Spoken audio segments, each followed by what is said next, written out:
அப்புறம் வந்து 1 கிலோவில் அப்புறம் இன்னொரு 1/2 கிலோ ஸ்லைஸ் வேணும், ஒரு 1/2 கிலோ சிப்ஸ் வேணும். ஆமாம் இருக்குல்ல.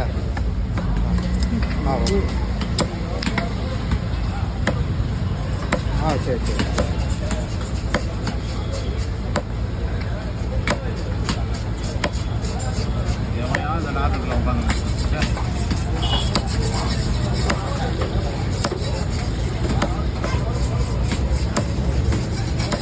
பெரிய இதாகிடுச்சா என்ன பண்ணிட்டான், நாளைக்கு இன்னைக்கு ஃபோன் பண்ணிவிட்டு அது ஆர்டர்